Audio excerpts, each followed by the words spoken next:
vai ser legal, porque a intenção aqui, eu estava falando até com o Freitas, é a gente passar né, fazer um bate-papo bem técnico, é, falando assim bastante coisa relacionada aos setores, às dinâmicas, o que a gente pode fazer. Acho que assim, um negócio que até o Freitas comentou comigo, Zé, que a gente fez num bate-papo nosso, foi quando o Fernando Simões foi lá e falou que estava colocando mais ônibus para deixar as pessoas e você começou a implementar. Ele falou, então, são pequenas coisas, né, no micro que a gente vai pegando de ideias e é claro que a gente vai passar por um momento onde vai ser ruim para todo mundo, né? O mundo vai ficar mais pobre, os governos vão ficar mais endividados, mas são em cima de pequenas ações a gente consegue muitas vezes ter grandes avanços, né?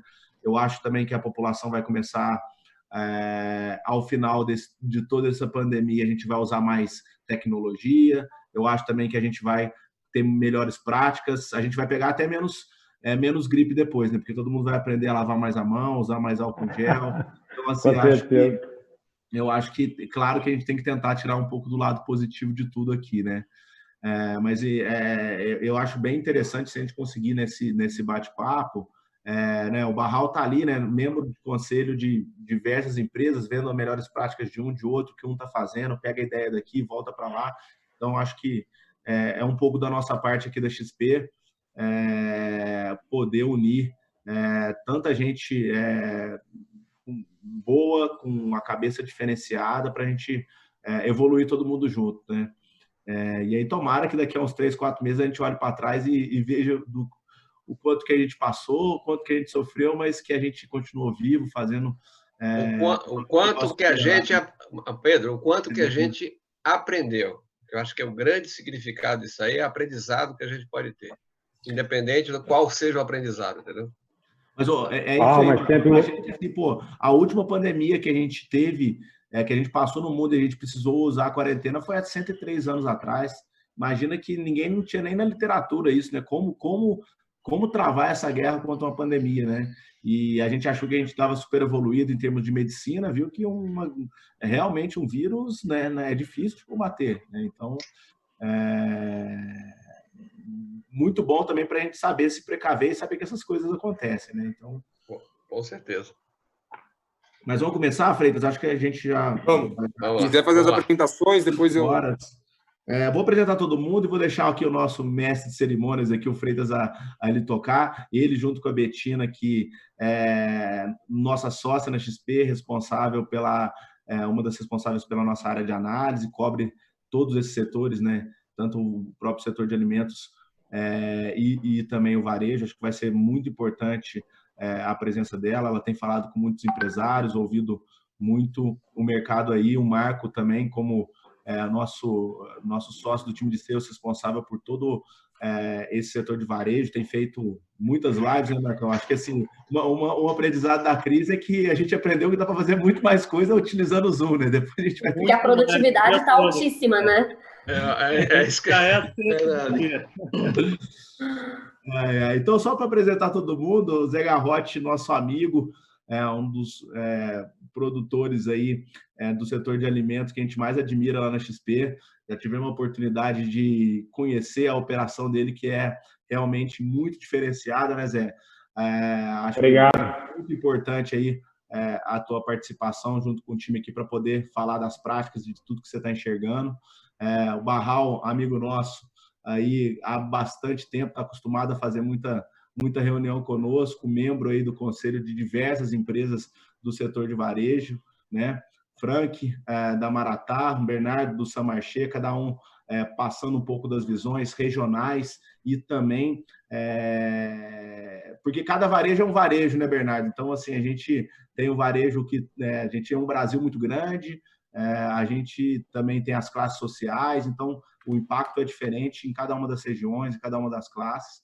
Vou deixar o Pedro Freitas, meu sócio aqui, responsável na área de mercado de capitais, no IB, né, por todos esses setores, conduzir. A gente tem uma lista de perguntas e de temas que a gente quer abordar, e a intenção é que seja um bate-papo bem técnico, tá? O Marco vai receber aí dos investidores as perguntas, vai tentar fazer a seleção delas para que a gente tenha consiga sair daqui com o máximo de conhecimento possível para todo mundo. Bom, já falei demais, Freitas, pode tocar aí, é contigo. Bom, obrigado, pessoal. Boa tarde a todos. Acho que a ideia do call como o Mesquita disse, a gente fazer um bate-papo, a Betina me interrompendo aqui, contribuindo com as perguntas, o Marco também, e também fazendo uma ponte junto com os investidores que estão em contato com ele e vão poder mandar pergunta online, e aí ele replica elas aqui no chat, tá? Acho que eu queria dividir essa conversa, primeiro, em dois momentos. Primeiro, de uma forma um pouco mais macro, a gente falar das empresas, as medidas que elas estão tomando, os desafios que elas enxergam e como é que elas estão lidando no dia a dia. Então, falar um pouco na questão do Frank, entender um pouco a questão da distribuição. Ele atende mais de 130 mil clientes hoje, então tem uma questão de distribuição muito importante. Como é que ele enxerga isso daí? O Zé Garrote, hoje, um dos frigoríficos o principal frigorífico, fica na cidade de Itaberaí, que é uma cidade de 40 mil habitantes. 5 mil são empregados diretos do frigorífico dele, ou seja, boa parte da cidade gira em torno do negócio. Como é que ações que ele tá colocando ali no dia a dia para tentar mitigar os riscos, como é que ele enxerga a questão dos insumos chegando e como é que ele também enxerga a questão da ponta final chegando no varejo e levando esse produto. E aí, do lado do varejo, que é quando esse produto chega no varejo, a gente tem dois representantes aqui. O Bernardo, que é cofundador e co-CEO do Saint-Marché, uma rede aqui de São Paulo, que atende a classe A. É uma rede que vem vindo muito bem, assim como o Sami da Profarma falou no call de ontem. O Bernardo também vem sentindo o mesmo sentimento aqui na pele dele. Então, pessoal de São Paulo, classe A, deixou de ir para restaurante, deixou de sair para comer fora, todo mundo comendo, ticket médio aumentando, e-commerce aumentando. Então, muita coisa legal aqui para ele falar, e também falar dos desafios que tem com relação a recebimento de produto, funcionários e clientes, e depois também o Barral para passar essa visão que ele tem muito boa de varejo do outro lado, né? Nem todo varejo é bonito assim.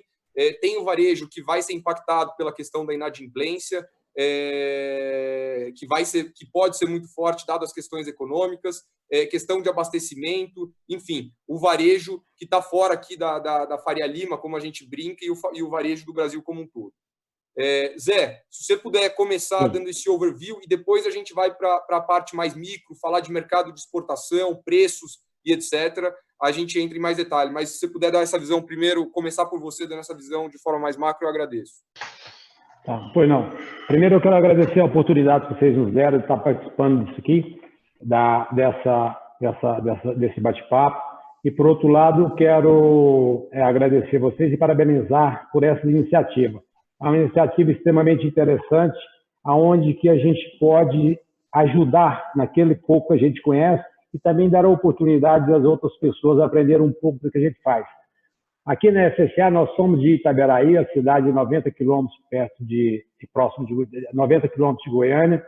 Nós temos aqui hoje 40 mil habitantes, dos quais 5.300 colaboradores assinados na carteira da FSA, mais 2.700 são terceirizados diretos, que trabalham conosco. Então, a empresa exerce uma influência muito grande aqui dentro da cidade.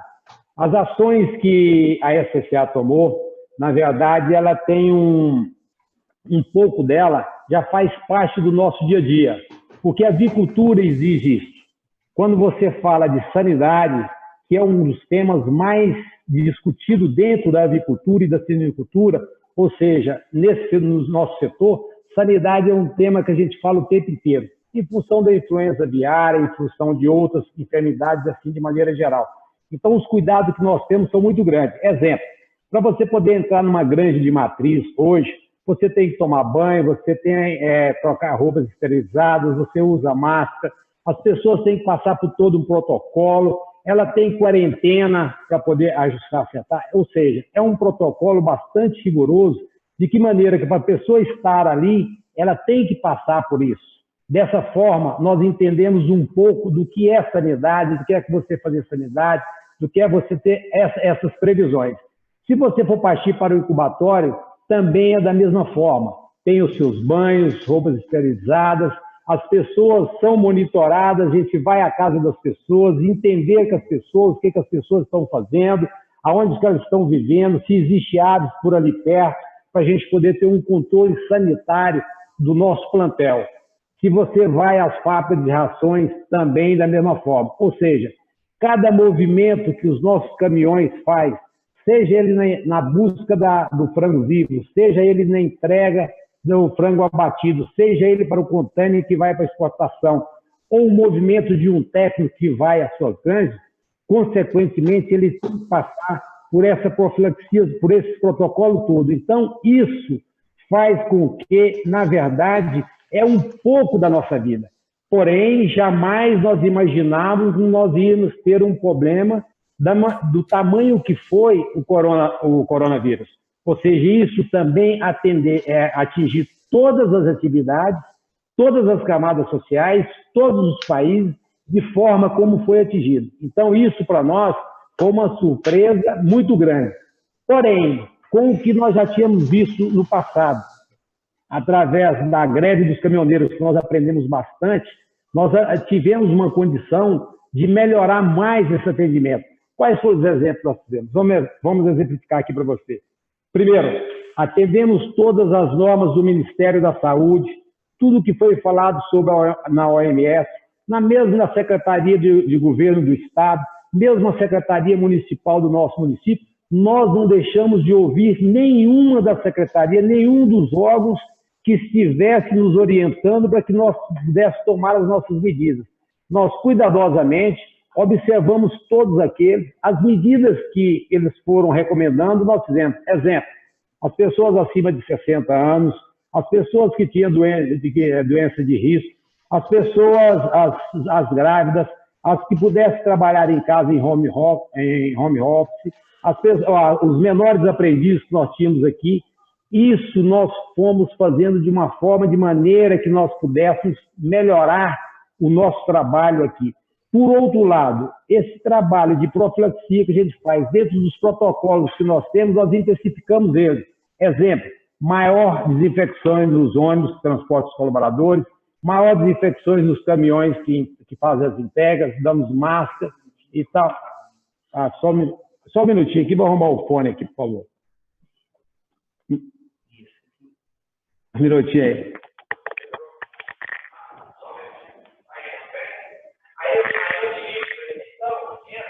Zé, ficou um pouco ruim com o fone agora, para te ouvir.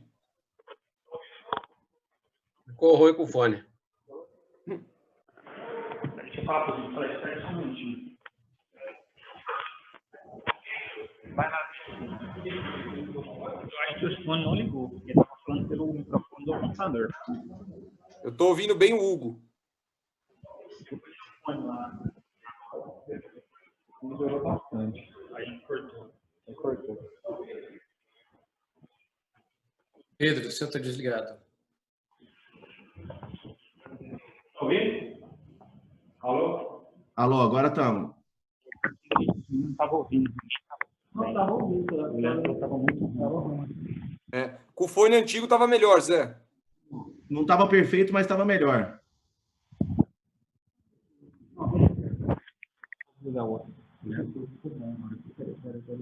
Vamos fazer o seguinte. Vamos. Enquanto ele... Zé? Agora deu. Vai lá, Zé.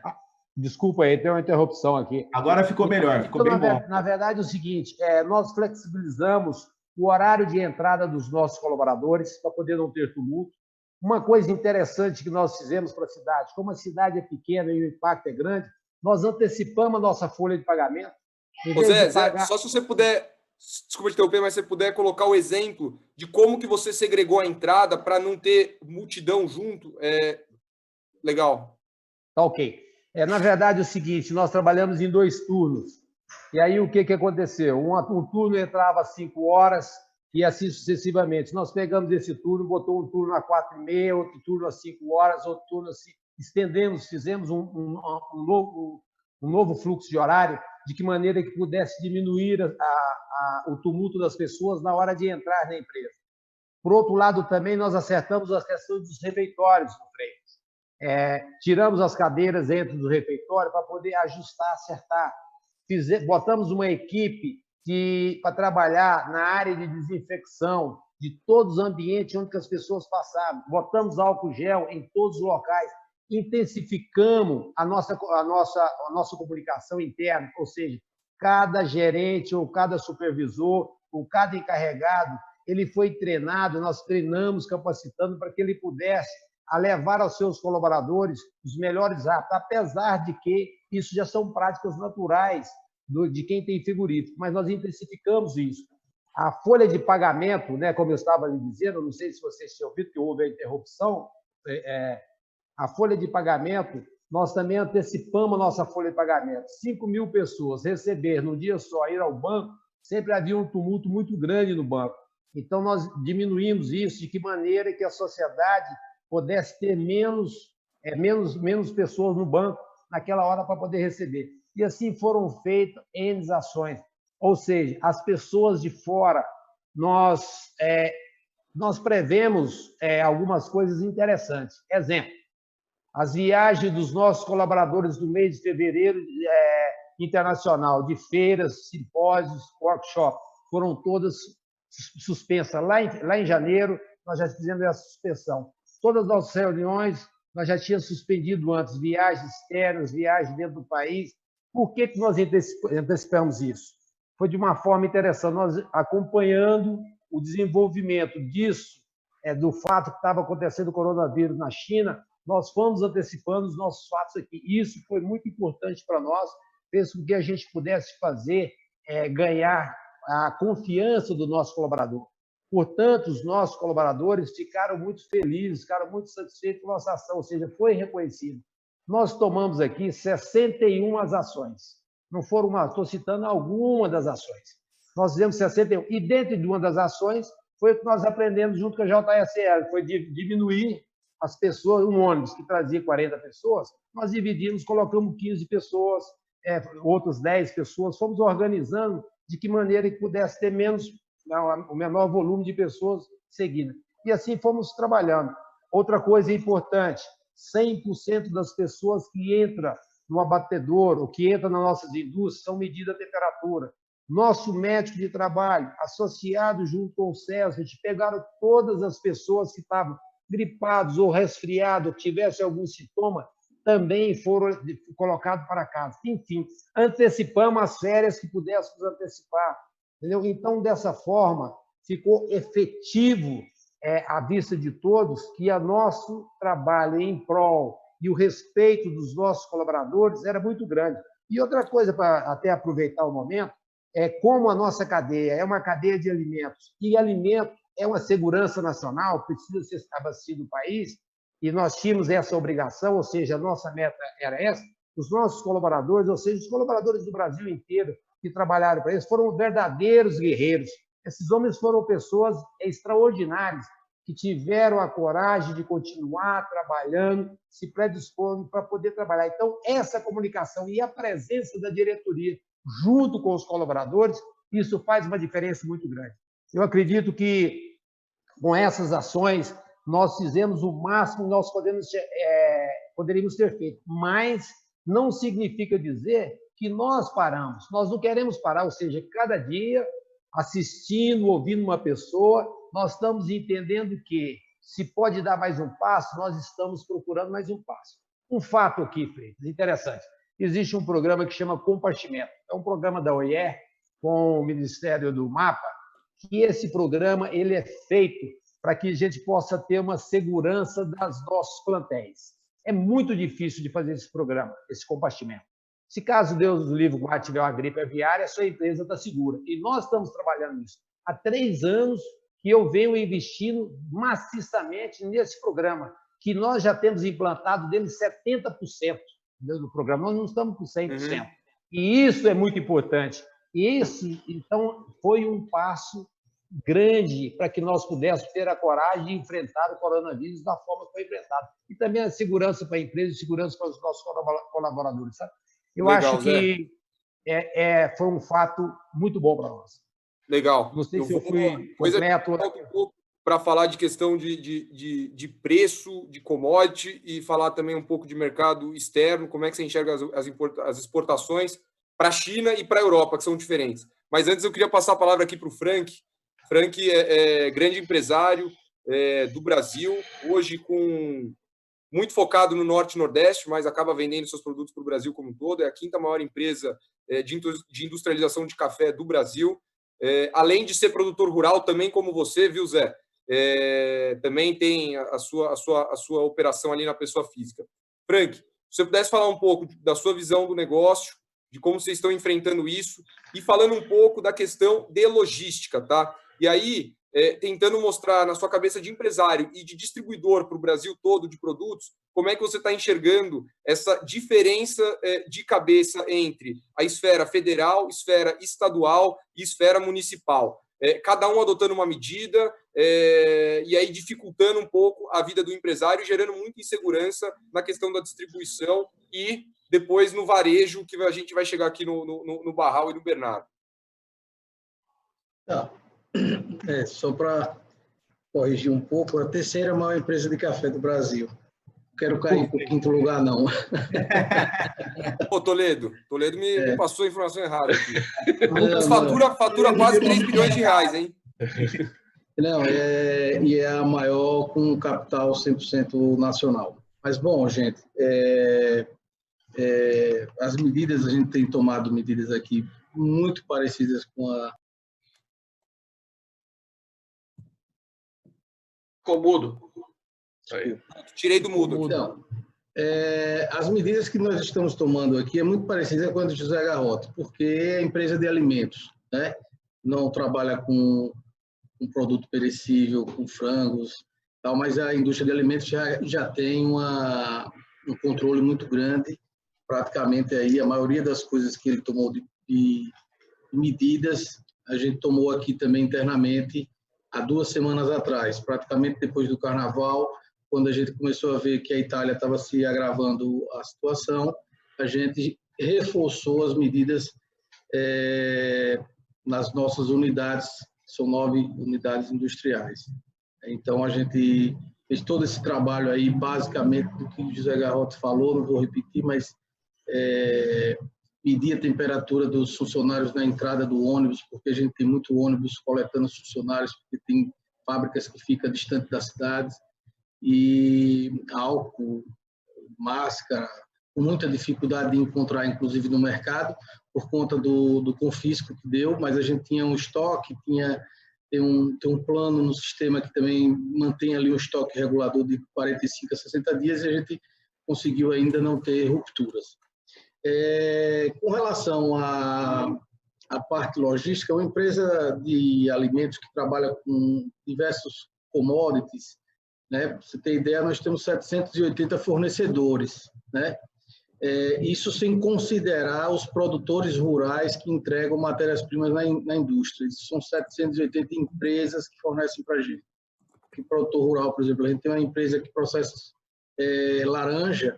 Laranja você recebe muito de produtor rural, milho também se recebe de produtor rural. Mas a gente está falando aí de quase 36 mil itens na cadeia, quase um número de itens que tem uma grande rede de supermercado, né? Por incrível que pareça, porque você tem muitos insumos, tem material de manutenção, você tem embalagens, matérias-primas, vitaminas e etc.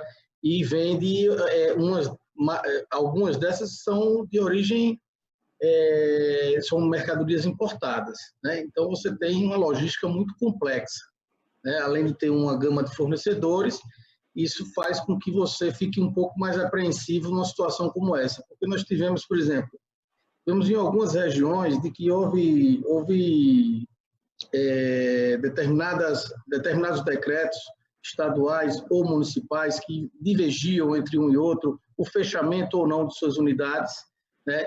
E isso se agravou um pouco. Ficamos aí muito tenso aí nos últimos dias, apesar de as rupturas terem sido pequenas, mas a gente teve que fazer aí um trabalho muito grande para poder manter isso sem ter maiores problemas. Mas tivemos muitos transtornos, porque, por exemplo, Rio Grande do Sul, a gente compra suco de uva no Rio Grande do Sul concentrado. Chegou um momento lá que as fábricas aqui não poderiam embarcar mais. Temos mercadoria no porto, em 2, 3 semanas sem ser liberada, algumas mercadorias, deu canal vermelho. Ao mesmo tempo, a gente assiste que é para ter uma certa agilidade nesse processo de liberação, mas esses transtornos acontecem, né? Claro que tem também o fechamento da rede de postos, de borracharia, oficinas, restaurantes e hotéis, e você tem uma rota muito grande. Nós vamos até Manaus, vamos até Acre, vamos fazendo todo o norte, centro-oeste, então você tem uma logística complexa. E aí fica a insegurança dos motoristas, né, dos operadores logísticos, tanto parceiros como a frota própria, né? Isso gerou muita turbulência essa semana e foi o maior transtorno, para ser sincero, foi o maior transtorno que a gente viveu nos últimos dias, né?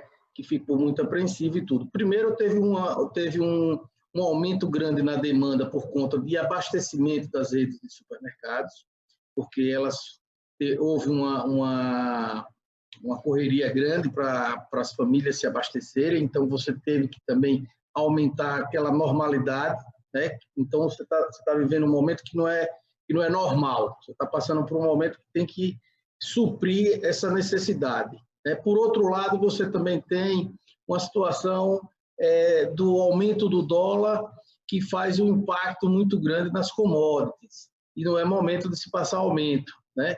Porque, primeiro, o consumidor está muito confuso, porque tem muitas coisas aí que está tendo um abuso de preços. A gente resolveu manter os preços mesmo com a alta do dólar muito considerável nos últimos dias, e isso fez com que a gente realmente mantesse, não passamos nenhum reajuste no momento, apesar de que precisa ser passado, mas a gente resolveu segurar e manter essa situação pelos próximos dias. Hoje mesmo, por exemplo, apesar das vendas ter crescido nesse momento de correria... Frank, deixa eu só colocar só um ponto aqui, se você puder complementar. Obviamente, você falou que não é a hora de repassar preço, porque existe uma questão clara de possibilidade de inadimplência lá na ponta, né? Como é que você enxerga isso daí? Como é que vocês estão lidando com isso daí? Seja na parte da compra dos insumos, seja na parte da venda. Se você puder também falar um pouco de como que vocês estão dando prazo, enfim, dando limite, ajudando os parceiros, e como é que vocês estão se estruturando para lidar com esse possível problema que a gente pode vir a passar. Então, esses cenários todos estão sendo avaliados. A gente dá prazo a todas as redes de supermercados, e atacados, distribuidores e o pequeno varejo, inclusive, que a gente atende, sempre você trabalhou com prazo, né? Então, existe essa possibilidade de ter um risco de inadimplência mais para frente. Até porque, olhando todas as crises para trás, diferentemente dessa, mas todas as crises você tem problema de liquidez, e a gente sempre tem um problema de aumento de inadimplência, né? Isso é natural ocorrer quando a gente está falando de crises, e essa crise, ela no começo todo mundo falava, a gente sabe o começo, o meio e o fim. Eu duvido um pouco dessa situação, né? Talvez lá atrás fosse imaginado isso. Hoje eu não sei qual é o fim. Não da crise do coronavírus, do vírus, na verdade, mas da crise eu realmente tenho muita interrogação, porque a gente não sabe o que é que vai acontecer, né? Os comerciantes pequeno varejo, há muito tempo ele tem um grau de dificuldades, e o grande, ele também tem que dispor de muito caixa, né? Porque ele tem uma rede complexa, grande, e uma cadeia muito grande, então a gente sabe que lá na frente a gente pode ter um problema de inadimplência, né? Nossa inadimplência é muito baixa, a gente costuma trabalhar bem com os nossos clientes há muito tempo, tem uma política muito focada nisso, mas toda crise você tem um aumento considerável de inadimplência, né? Essa questão, Frank, até convidando o Bernardo aqui para falar, essa questão do varejo menor é de fato um problema, né? As lojas estão fechadas, como é que faz para vender? Lojas de chocolate, por exemplo, a Páscoa chegando, era a receita do ano. E aí, até conversando com o Bernardo, num outro bate-papo que eu fiz com ele de uma forma, ele colocou um pouco a forma com que a Saint Marché pretende ajudar esse pequeno varejista e até alguns grandes que, por questão do Covid, não estão conseguindo fazer as vendas como deveriam, né? Já nas lojas dele, no Saint Marché, como eu disse, estão situadas em São Paulo, vendem para a classe A, então não se deparam com problema de crédito e estão vendendo mais do que nunca, porque as pessoas não estão nos escritórios, almoçando na rua, final de semana não estão indo em restaurantes, estão comprando e o consumo só aumenta. Então, Bernardo, até se você puder começar por esse lado, falando dessa iniciativa do Marché, e depois, se você puder falar como é que está a questão do abastecimento das suas lojas e a preocupação do funcionário, se ele está indo todo dia trabalhar, como é que você faz para motivar ele, e se de fato você está vendo o fluxo de cliente reduzindo, virando online, não virando online. Enfim, acho que fiz várias perguntas aqui, mas acho que dá para dar um bom overview sobre esse momento no Saint Marché, né? Claro, vou começar atacando as iniciativas que a gente está fazendo para ajudar um pouco os grandes, alguns grandes varejistas que estão com lojas fechadas e as pequenas indústrias e produtores locais e artesanais. O Saint Marché, ele tem uma linha de produtos muito extensa, né? A gente vende entre 9.500 e 11.000 produtos por loja, ou seja, a gente tem todos os produtos importantes da Unilever, da Nestlé, da Colgate e de todos os fornecedores importantes no Brasil, mas uma das coisas que é o nosso maior diferencial é, de fato, uma linha de produtos muito extensa, exclusiva de pequenas indústrias que, na verdade, são lançadas através da gente. A gente deve introduzir mais ou menos uns 300 produtos por mês novos, lançamos um monte de marcas de dileto, primeiro rede a vender dileto, a gente foi a primeira rede a vender suco do bem aqui em São Paulo, quando o Marquinhos Letta bateu lá na porta, ele era um menino, né, com esse sonho de ter uma grande empresa de sucos, que hoje é da Ambev.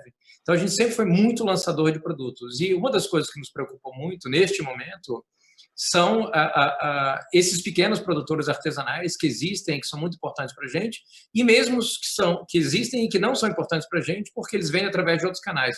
Vou dar um exemplo. A gente tem uma loja maravilhosa na Moca. A Moca virou um celeiro de cervejas artesanais e um celeiro de bares e restaurantes da região. Os bares e restaurantes estão fechados. Nós estamos preocupados com o que vai acontecer com esses pequenos produtores de cerveja que agora estão sem um canal de distribuição. Resolvemos, essa semana, lançar, que a gente ainda vai comunicar, estou falando em primeira mão aqui, lançar um e-mail chamado pequenosprodutores@marché.com.br, disseminar isso através de mídia social, através de influenciadores de pequenos produtores e pequenas indústrias aqui em São Paulo, para a gente poder ajudar a avaliar esses produtos e colocar nas nossas redes, porque é muito importante que a gente ajude as pessoas a terem um canal de distribuição e que continuem vivos. Muitas e muitas e muitas lojas dessas pessoas estão fechadas, desses produtores, desde molhos de tomate, massas artesanais, rotisserie, né, cerveja que eu falei, tem muitos desses pequenos que a gente está muito preocupado em ajudar. O lado dos produtores grandes, existem centenas de lojas, vou dar lojas de vinho como exemplo, assim, grandes importadores de vinhos que têm múltiplas, dezenas de lojas, cujas lojas estão todas fechadas. Temos falado ativamente com eles, nossa venda de vinhos é muito relevante para nós. É importante que esses grandes importadores de vinhos estão numa situação complexa, porque um pedaço grande da cadeia de venda deles são restaurantes. Os restaurantes provavelmente vão segurar bastante os pagamentos para eles, então a gente está tentando ver um jeito de ajudar a distribuir melhor para manter essas cadeias grandes também vivas, que são importantes fornecedores para a gente.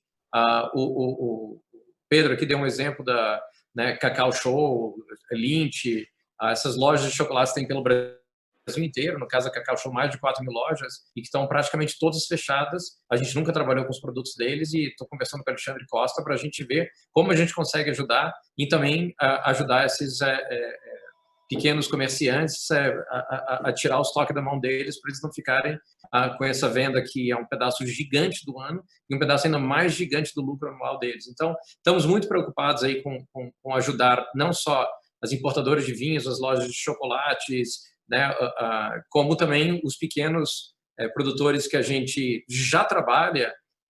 Por um último exemplo, a gente tem um ketchup que a gente também lançou aqui no Marché, que chama Strumpf, é espetacular.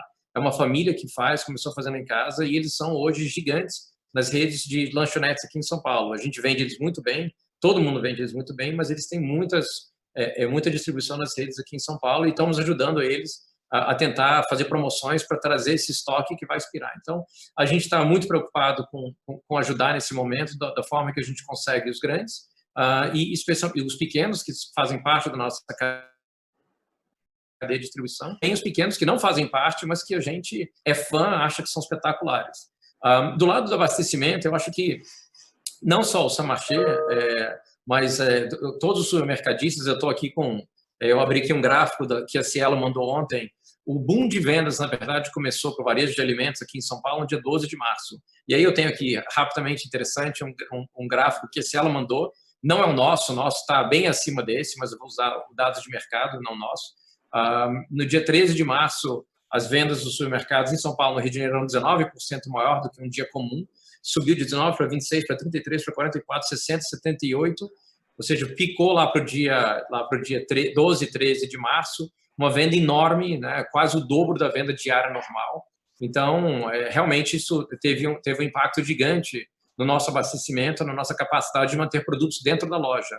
O que a gente fez, logo antes, para a gente, esse boom de venda começou muito mais forte, no dia 12, o que a gente fez, eu tive várias ligações com presidentes das grandes multinacionais aqui no Brasil, de PepsiCo, Unilever e um monte de outros, para tentar entender como foi a curva de venda na Europa, que estava algumas semanas à nossa frente. Ou seja, como é que era o comportamento, quantos dias esse boom de venda tipicamente teve na Espanha, nos Estados Unidos, na Itália e em outros países da Europa, para a gente conseguir planejar, porque também não adianta você ter um boom de venda, você não tem nenhuma visibilidade de quando esse boom vai acabar, você acaba se estocando demais e acaba ficando com um estoque em excesso.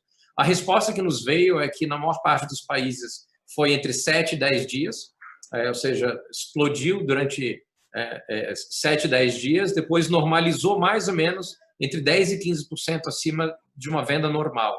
Então, todo o nosso planejamento com esses dados em mãos, a gente já tinha planejado. Primeira coisa que eu fiz, junto com a equipe do Marché, a diretora de operações e um grupo de pessoas, a gente visitou o CD. Por sorte, a gente estava bem estocado com produtos básicos, como arroz, leite, feijão. Imediatamente mandamos... Sorte, foi sorte. Sorte também muito importante, gente. Muito importante. Empreendedor não fala tanto no quesito sorte, mas sorte é um quesito muito importante para todos nós. E imediatamente a gente se esvaziou em 3 dias, enormes carregamentos saindo do CD, enchendo as lojas. Tivemos um boom de venda inacreditável e conseguimos abastecer as lojas. Claro, existem rupturas pontuais. A gente entrou nesta crise com uma ruptura já, por exemplo, de água. Né? As empresas de água mineral tinham tido uma crise no Rio 1 mês e meio, 2 meses antes, por causa da contaminação de esgoto com o sistema de água no Rio de Janeiro. Então, as empresas de água já estavam desabastecidas, então já entraram nessa crise com estoque muito baixo, as pessoas comprando muita água. Papel higiênico, eu até hoje gostaria de entender o fenômeno, mas foi campeão de vendas total, né? Impressionante.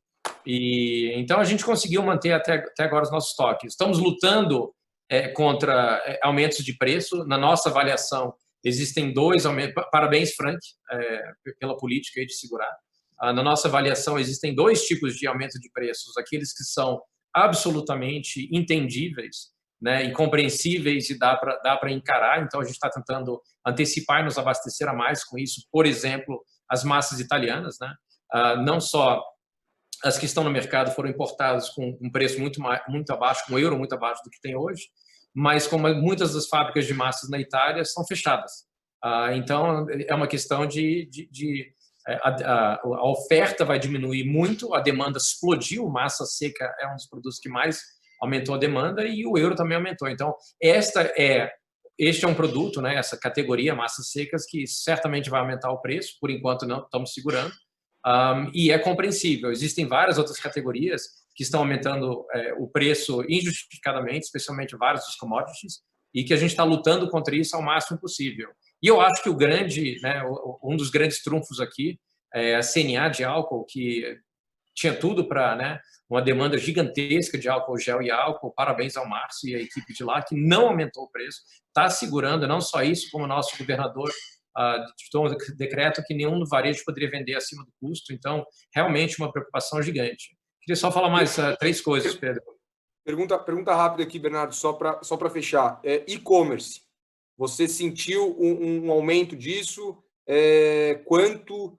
De forma bem direta. Posso adicionar também, só nesse ponto, claro. Você falou muito dos fornecedores, né, do estoque, inclusive as iniciativas para os pequenos fornecedores com produtos bem específicos, mas queria saber um pouco do lado do consumidor, né?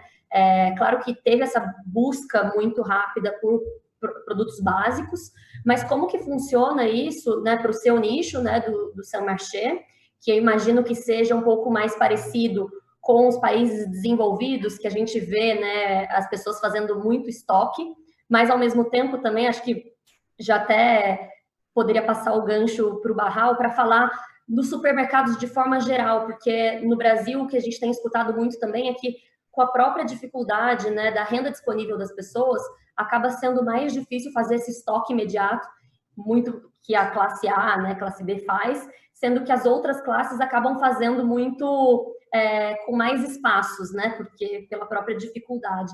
E isso acaba sendo um fator relevante na hora dos estoques dos supermercados, né? Então, eu queria só entender um pouco esse gancho do consumidor nos diferentes nichos. Tá bom, claro. Eu falo rapidamente do nosso nicho, aí o Barral fala. Obviamente, a maior parte dos nossos consumidores são de classe alta, classe A e classe B. Tem uma reserva, conseguiram fazer mais estoques.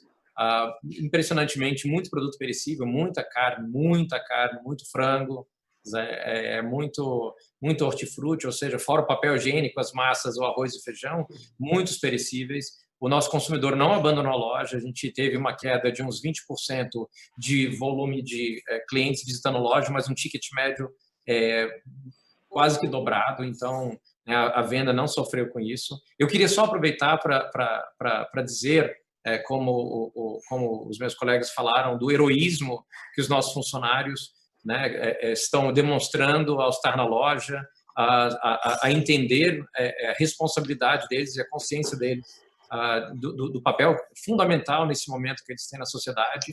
Estão indo, a gente está com praticamente nenhuma falta, apenas as pessoas que começam a mostrar algum tipo de sintoma, a gente já manda para casa antes mesmo de começar o trabalho, mas assim, está todo mundo indo lá com garra, trabalhando muito mais do que as horas necessárias e com um espírito de consciência. Então, gostaria de dar esse crédito aqui aos nossos funcionários, aos nossos clientes, agora puxando só o último do Pedro aqui. De fato, a gente teve uma diminuição de volume de clientes de uns 20% na loja, um aumento de ticket médio expressivo e uma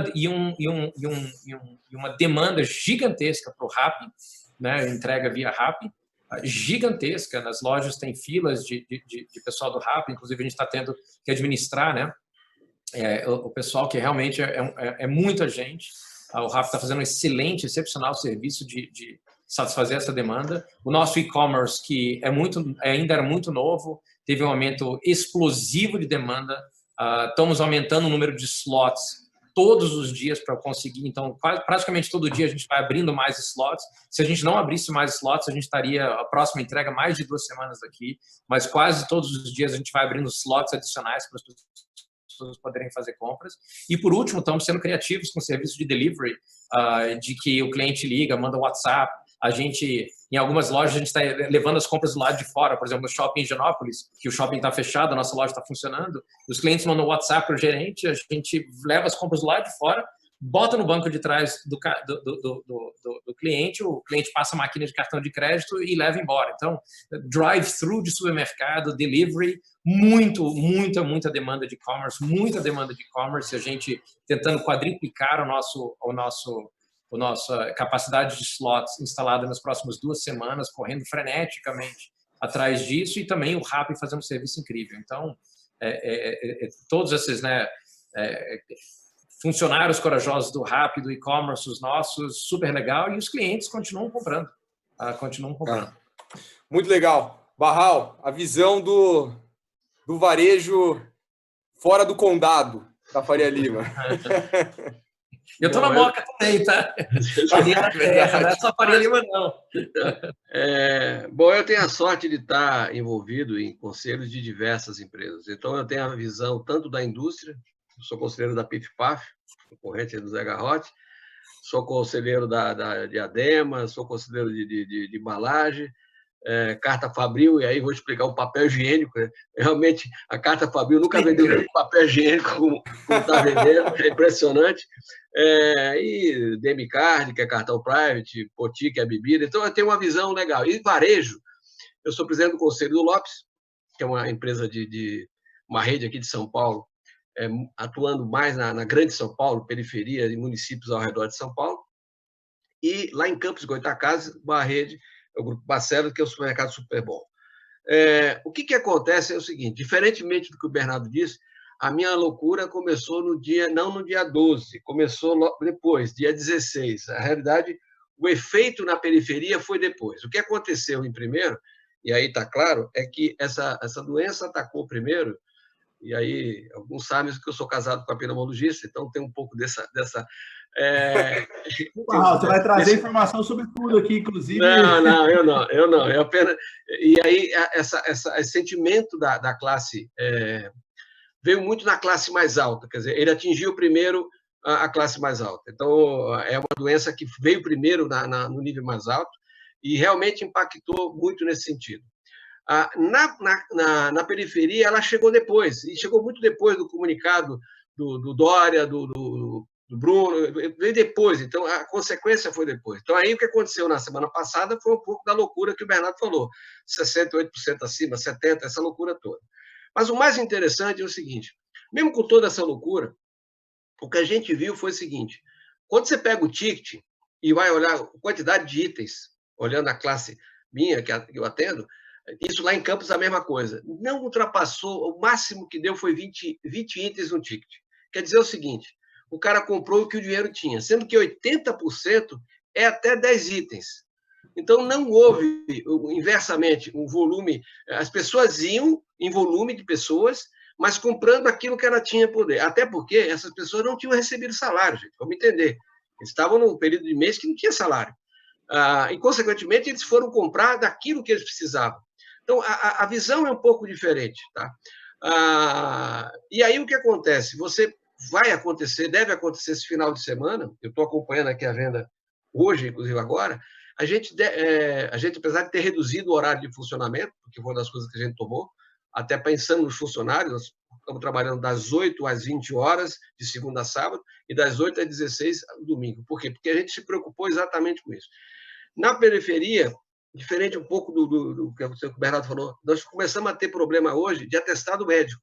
Pessoas que estão indo aos postos de saúde estão pedindo atestado porque alguém da família ou coisa que está com a doença, coisas desse tipo. Então, começou a ter isso, e a gente sabe que... Então, uma das maneiras que a gente tem de estruturar melhor foi diminuir o tempo de trabalho para poder atender melhor, não só o cliente, mas tratar melhor o nosso funcionário. Foi uma preocupação que a gente teve nas duas empresas, no Lopes e lá em Campos.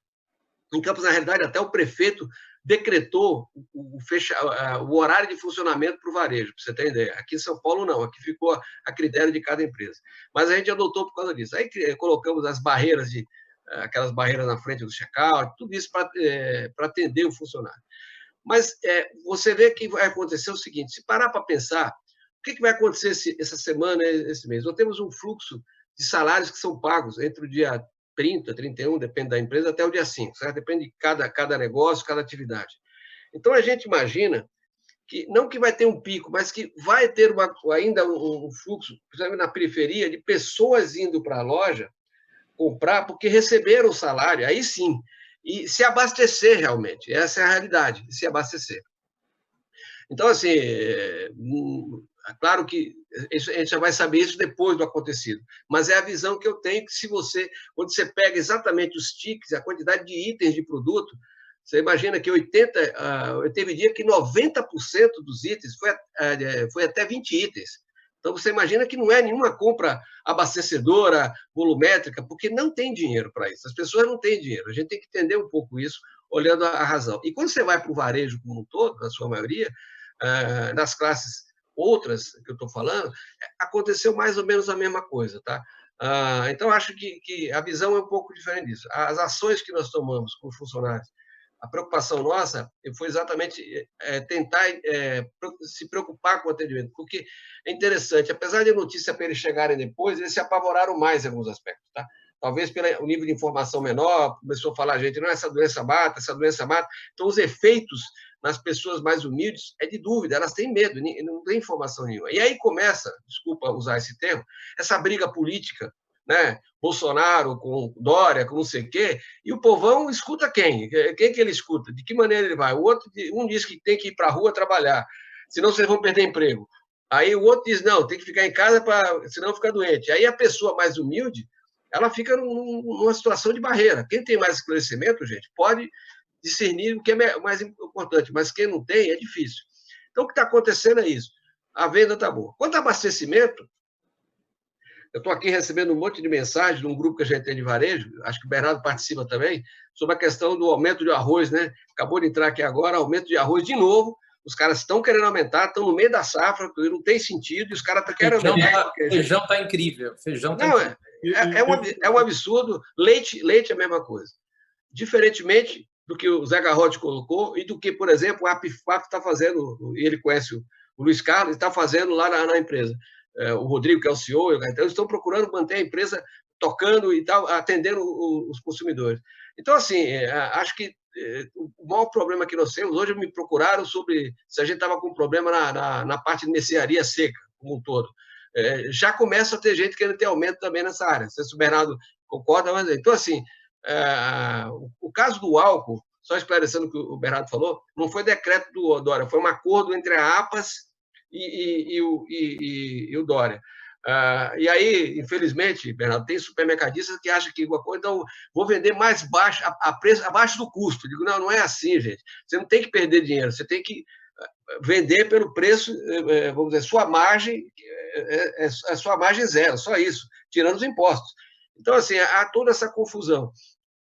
Tem um outro problema mais sério, e aí eu vou levar para o varejista, acho que pode, não sei se o Zé Garrote tem esse problema, se o Bernardo tem, ou o Frank, que chama-se bancos.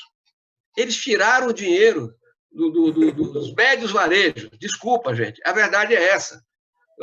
Sei lá, quem teve que... Por exemplo, as empresas que eu estou, graças a Deus, foram ao mercado para melhorar o seu caixa. Ok, beleza. Então foram lá captar, mas todas tiveram aumento de taxa, estou mexendo no preço, não sei o que, essa coisa. Agora, você imagina o varejista pequeno e médio, gente, que não tem nenhum suporte, que não tem nenhum apoio nessa estrutura. Eu recebi um monte de ligação, os caras me conhecem tudo, né? E aí me liga, pô, como é que eu faço? O banco está me fazendo isso, está fazendo aquilo. E muitos desses caras tratam com a própria agência, não tem essa relação. E simplesmente cortaram o crédito. Não é uma discussão como a que nós tivemos nas nossas empresas de negociar taxa mais alta, mas é de não ter crédito. Então, assim, como é que fica esse pessoal? Então, a realidade nossa, assim, existe várias realidades. E o varejo como um todo, alimentar, realmente está sofrendo isso. Você tem aquele cara que, por exemplo, o Lopes é uma empresa de 1 bi 300, tem uma potência atrás. O Bernardo é uma empresa que fatura também bastante. Então, a gente tem uma situação. Agora, quando você pega o cara menor, a situação é muito mais difícil.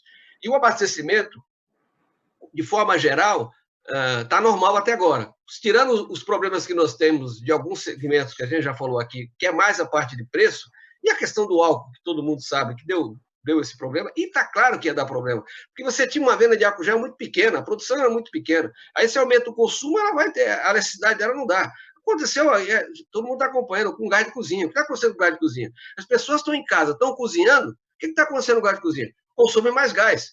Aí o que aconteceu? A distribuidora não estava preparada, o pessoal vai para a distribuidora para comprar gás, não tem gás lá, e aí o preço sobe porque já sabe o que acontece.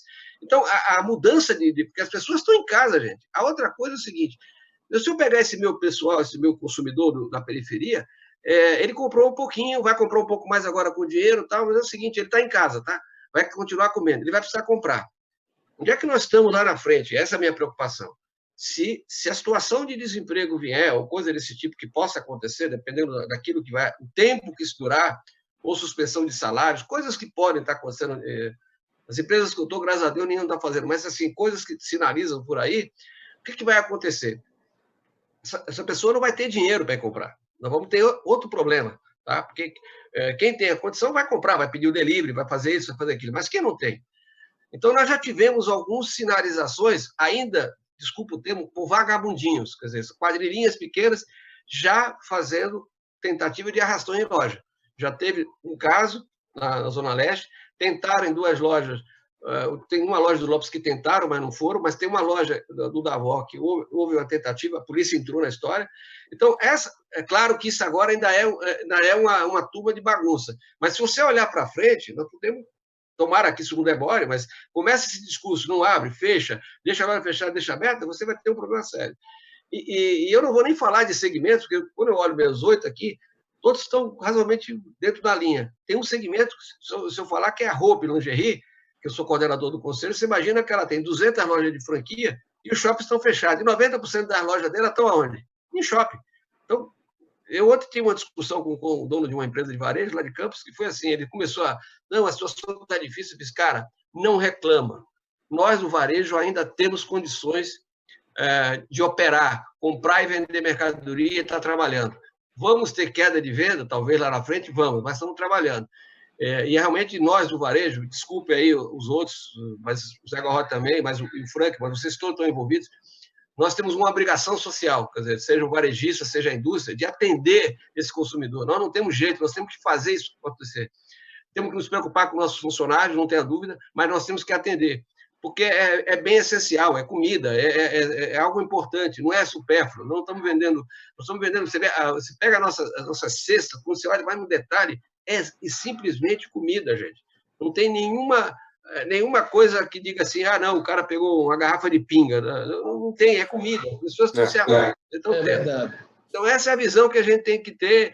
E assim, não é diferente da visão do Berardo, é apenas uma visão de cliente, de público. E a gente tem que entender isso. E imaginem que esse público ainda não foi, graças a Deus ainda, né, atacado pela doença, que a coisa é depois. Então, você imagina que nós estamos num momento que, como se diz aí, se fala, que é o início, que está muito ainda restrito, você pega os índices estatísticos, está muito restrito a hospitais particulares. Você imagina isso levando a ambientes maiores e como é que vai ser isso? Então, acho que assim, o esforço das empresas de atender e continuar atendendo. Obrigado, Barral. Claro, Marco, por favor. Eu queria puxar, eu tenho visto algumas perguntas aqui no Q&A aqui, e também recebendo no WhatsApp. Eu vou tentar condensar todas elas. Eu também tinha essa pergunta aqui, que é em relação a olhar para frente, né? Essa é uma crise inédita. A gente tem ouvido da grande maioria dos empresários e executivos que é a mais grave de longe que já viveram aí na vida. Mas qualquer crise ela vai trazendo aí também, sem dúvidas, aprendizados e, na grande maioria das vezes, oportunidades. E aí, o que eu queria ouvir de cada um de vocês, os diferentes segmentos, o que vocês estão vendo de oportunidades. E aí, tentando juntar aqui até várias perguntas que chegaram, desde oportunidades mais imediatas, então tem muita gente perguntando, principalmente para o Frank e para o Zé Garrote, em relação a oportunidades na exportação, ou mesmo aumento de demanda no mercado interno, né? Até oportunidades aí mais de longo prazo de mudança de comportamento. Então, o Barral e o Bernardo, principalmente, vendo no varejo essa nova dinâmica de consumo via aplicativo, né? via o site. Até um dado que o Shinji aqui, do time aí de mercado de capitais também, nosso sócio na XP, mandou. A China teve um crescimento de 60% na compra de grocery store agora na crise, né, via online. Então, é algo que pode acontecer aqui no Brasil também, algo semelhante. Então, ouvir de vocês o que vocês estão vendo lá na frente, né, de oportunidades e mudança de comportamento. Ô Marco, contribuindo aqui com a sua pergunta e também colocando a Betina, porque acho que a Betina tem muito a contribuir, acho que é legal a gente começar por esse lado da exportação, onde o Zé Garrote e o Frank podem dar a sua visão. Falando também das oportunidades no lado de commodity, vocês compram commodity e também são produtores na pessoa física de commodities, então a visão de vocês, está caro a commodity por causa do dólar, como é que faz, estocou, quem entrar preparado, estratégia de compra um pouco, falar do mercado lá de fora e aí tentar diferenciar um pouco China e Europa, que são mercados completamente diferentes e que estão em momentos diferentes dado a crise, e aí depois responder a segunda pergunta do Marco, como é que vocês enxergam essas oportunidades, e aí depois a gente passa a mesma pergunta do Marco para o varejo, também pegando as oportunidades e visão de longo prazo, o que pode essa crise trazer de melhor quando a gente passar por ela, né, Marco? Posso adicionar também um ponto nessa parte de longo prazo, principalmente pensando em exportações e China, essa questão sanitária, né, que o Zé Garrote falou muito bem, que é super séria aqui no Brasil, né, a gente já toma uma série de medidas,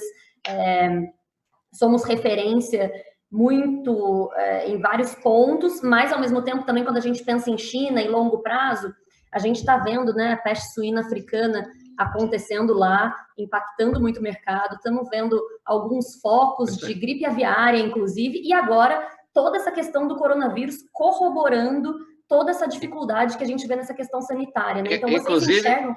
E ninguém fala mais dessa questão. Não, inclusive gripe aviária na Alemanha. Exatamente. Então, assim, como que vocês enxergam isso? É uma oportunidade de melhora também nos outros países, né? Assim, pela própria necessidade, ou vocês veem ainda como um grande desafio? Qual que é a visão de vocês, até juntando, né, nessa pergunta de longo prazo? É um grande lema do Zé Garrote, questão sanitária. Primeira vez que eu visitei ele, há 3 anos e meio atrás, eu e o Pedro Mesquita, que a gente comeu churrasco lá na sua casa, 50% do que você falava era questão sanitária dos seus abatedores, das suas plantas. Vamos lá, Zé. Se quiser começar, você e o Frank. Posso ser eu, Frank? Tranquilo? Vou começar, então. Na verdade, é o seguinte, aqui nós temos um lema. Primeiro Deus, depois as pessoas. Aí, quando as pessoas me perguntam, Zé, o que é que mais te aflige? Eu falo sanidade. Toda a vida, todos os meus discursos, em todas as oportunidades que eu tenho aqui na empresa, eu falo de sanidade. E acredito que a oportunidade em cima da sanidade, no nosso caso do agronegócio, ela é extraordinária. Não existe nenhum país do mundo que tenha os recursos naturais que nós temos. Nós temos um recurso natural extraordinário. A vocação do Brasil é uma vocação natural para o agronegócio. Portanto, nós somos campeões de exportação em aves, bovinos, laranja, açúcar e tal, e etc. Ou seja, nós temos grandes produtos aí que nós somos grandes exportadores. Imaginando que o Brasil, nessa dimensão continental, tem um recurso natural extraordinário. Entendemos que a Europa já foi toda utilizada. Quer dizer, horizontal não tem mais o que fazer, está tudo tomado. Também, da mesma forma, os Estados Unidos. Nós não utilizamos quase nada das nossas terras, quase nada das nossas áreas. Nós temos muito ainda o que fazer. Eu acredito que a oportunidade para nós, do agronegócio, para o frango, para o bovino, para o agronegócio de maneira geral, as oportunidades são imensas, são inúmeras. Quando acontece esses casos como aconteceram hoje, você tem aí peste suína na China. O mercado da China está crescendo. O que está acontecendo não é nada em função de coronavírus, não. O que está acontecendo foi da peste suína que aconteceu anteriormente, que eles perderam lá 21 milhões de toneladas de carne suína. E, por outro lado, cada dia mais chineses da zona rural estão indo para a zona urbana. O que esse pessoal precisa? Eles precisam de alimento. A partir da hora que o cidadão ganhou um dinheiro, a primeira coisa que ele procura é alimento. Dentro do alimento é a proteína. Então, o espaço para a proteína animal é muito grande. Nós temos muito o que fazer, nós temos muito o que crescer. A nossa responsabilidade para com a alimentação do mundo é muito grande. Você pega a China com 1 bilhão e 300 milhões, quase 400 milhões de habitantes. Você pega a Índia, que daqui a uns dias vai ser maior do que a China. Consumo per capita de carne de frango, menos de 2 quilos. Imagina o que nós temos ainda de oportunidade de mercado para frente. No mercado externo, nós temos muito o que fazer. E, por outro lado, o Brasil faz muito bem a sua questão de sanidade. O que eu falei agora mesmo anteriormente, que a sanidade é um ponto, hoje foi bom, o que aconteceu de importante do coronavírus, que nós vamos tirar dessa lição é que nós temos que voltar os olhos para a sanidade.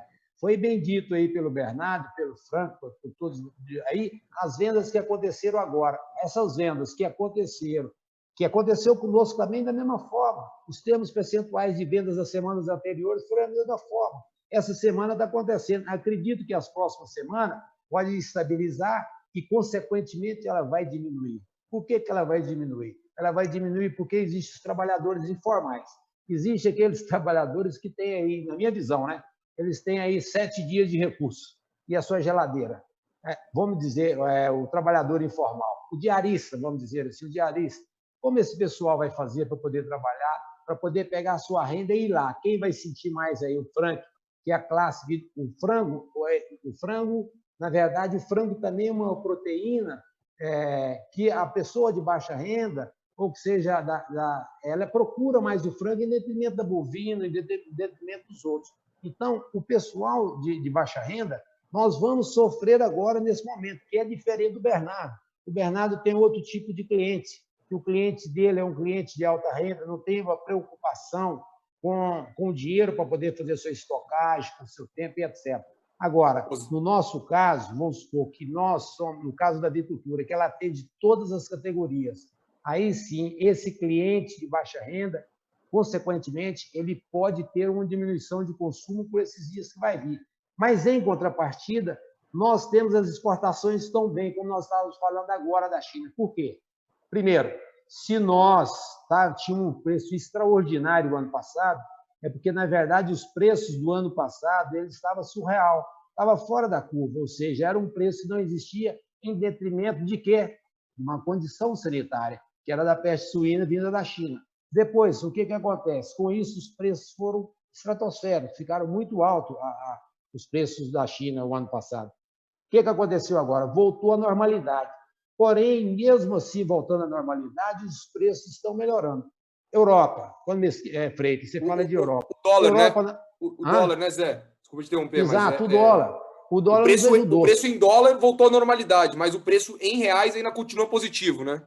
Muito melhor. Na verdade, quando você pega o preço em dólar, hoje, ele não é o dólar do ano passado, porque o do ano passado era surreal, não existia aqueles preços. Aquilo foi uma coisa fora da curva. Se você pegar o balanço de todas as empresas do setor que exporta, vocês vão ver que os balanços foram positivos, foram muito bons, em função do preço fora da curva. Agora, os preços voltaram à sua normalidade, com tendência de alta dentro da normalidade e com o dólar ajudando. Então, quando você transfere isso para real, isso está muito bom. Agora, a Europa, eu não posso dizer o mesmo. Entendeu? Por quê? Porque a Europa, na verdade, ela passa por uma situação diferente. Ela passa por essa questão de coronavírus, já passava-se por uma crise diferente em função de mercado, com o Brasil como um todo, mas, de qualquer forma, continua se consumindo, precisa se consumir. Por quê? Porque a influência viária, mais uma vez o problema sanitário, tomou conta da Europa. Se você for analisar, quase todos os países da Europa estão com influência viária. Daí a oportunidade nossa. Então, eu enxergo que o agronegócio, eu enxergo que a avicultura, a suinocultura, nós temos grandes oportunidades para frente. Por outro lado, quando você diz o seguinte, que, vamos dizer, no nosso caso aqui, que eu também tenho aqui, Frank, eu também tenho meu varejo. Nós temos aqui, eu faço aqui 90 mil entrega mês. A empresa vende para o supermercado, a média dos nossos tickets aqui são baixos também. E, por outro lado, nós temos aqui hoje 19 mil clientes. Eu tenho 25 mil clientes, atendo 19 mil clientes e faço 90 mil entrega mês. Quando você pega na cadeia como um todo, que você observa quem que foi que sentiu? Foi exatamente o food. Ou seja, são os pequenos mercados, são as pessoas que mais sentiram.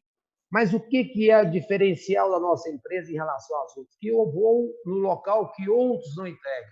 Ou seja, eu atendo quase todos os dias, quase 100% das cidades do estado de Goiás, Distrito Federal, Tocantins, enfim, vários estados do país. Então, nós temos uma distribuição muito no varejo que nos permite uma estabilidade de venda para nos organizar. E lembrando também, o Bernardo, como você estava dizendo aí, nós tivemos uma estratégia muito bacana em relação a insumos, que você me fez a pergunta, Frei, no início, ou seja, compramos nossos milhos adiantado na safra e safrinha, milho de verão. Nós vamos receber milho de verão agora de contratos do ano passado, com preço bastante competitivo.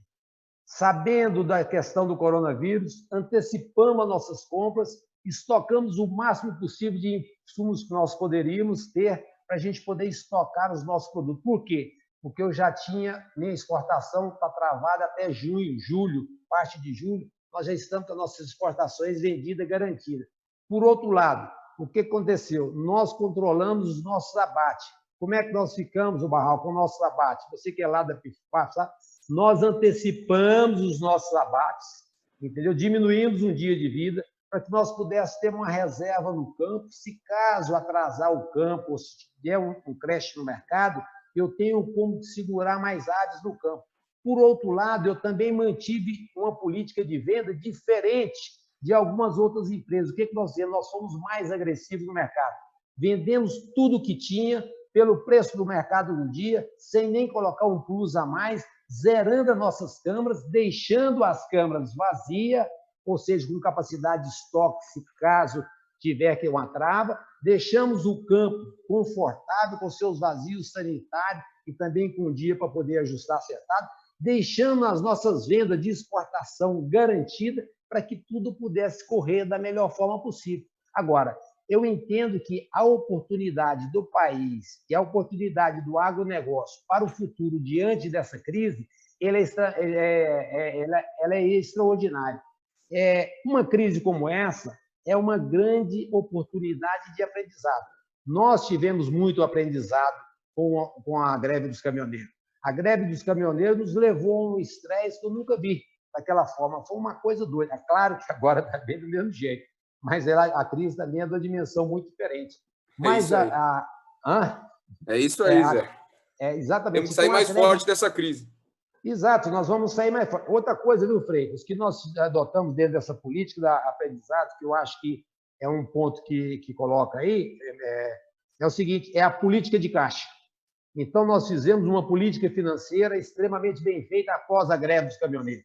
Ou seja, na greve dos caminhoneiros, nós vimos o quanto era importante uma política financeira forte, com disciplina, com meta, bem segura, bem organizada, bem estruturada, disponibilidade de caixa para você poder bancar uma crise no momento desse. Por quê? Porque essa política financeira também é uma oportunidade que tem de algum negócio para frente. Ô Zé, falando em oportunidade e notícia positiva, se você comprou o milho lá atrás e o preço em dólar ainda está positivo, pelo jeito, a sua margem está melhorando nesse cenário, né? Mas com certeza, nós vamos ter um trimestre bem melhor que o trimestre do ano passado. Esse trimestre desse ano é um trimestre maior. Nós vamos crescer em volume de venda, vamos crescer os nossos resultados. Esse ano é melhor. Aliás, o bimestre já fechou, o trimestre também já não vai ter, não tem sombra de dúvida que, diante de toda a confusão aí, graças a Deus, Deus nos abençoou com pessoas competentes que pudessem nos ajudar aí. Primeiro lugar, Deus, Primeiro Deus, depois as pessoas. Pessoas capacitadas, treinadas, com muita tecnologia. Aí nós vamos lá, chegamos lá. Pegando aqui, Frank, passando para você, que é um grande comprador de commodities, né, café, e também produtor na pessoa física, se você pudesse abordar só essa questão da commodity e já fazer suas considerações aqui de oportunidades que você, como empresário, você enxerga, seria legal também. E aí depois a gente pega as oportunidades do varejo, uma mensagem final aqui do Bernardo e do Barral. Bom, as commodities tiveram um movimento muito grande de dezembro para cá, né? A gente trabalha com estoque, é uma política antiga do grupo.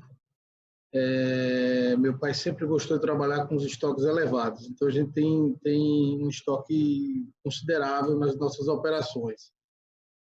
Mas não deixa de você avaliar o que está acontecendo, né? Por exemplo, café. Café você tem aí, café subiu bastante de dezembro para cá.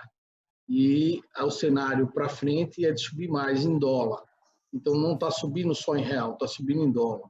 A gente tem estoque, você tem um ganho. Você tem um ganho aí. Porém, você tem um desafio pela frente. Que desafio pela frente? Você tem um aumento de vendas agora, que é esse abastecimento, Eu tenho um pensamento não, eu tenho uma visão um pouco diferente da de São Paulo, do que o Bernardo colocou, e o Barral, porque aqui é outra região, né? A nossa região aqui, o ticket médio sempre foi baixo e as pessoas, você tem um varejo, você tem os grandes, acho que é hoje que trabalha com preços muito agressivos, né? Que foi que dominou mesmo aqui a região. Houve uma corrida às grandes redes de abastecimento por parte da classe média alta. Foi a primeira fase, mas veio a segunda fase, que foi a classe poder aquisitivo mais baixo, né? E eles se abasteceram também, né? Aqui se abasteceram bem, a gente percebeu isso, até porque a gente tem muitos funcionários e você vê isso que aconteceu isso. Porém, você não sabe o resultado que vai ser lá na frente. Por exemplo, a gente teve uma venda muito considerável, inclusive muitos produtos até recorde de vendas, com percentuais elevados de crescimento. Quando eu falei que a gente não passou aumento, porque por você ter estoque, ficou muito difícil você se precipitar na primeira semana, que foi a semana passada, do seguinte: olha, o dólar saiu de 4, foi para 4,30, 4,60, 4,80, R$5, e você diz, mas espera aí, eu vou passar 25% de aumento? Era estranho. Então, o que foi que a gente fez? Vamos aguardar, ver aí, porque ou isso vai piorar, ou isso pode dar um recuo.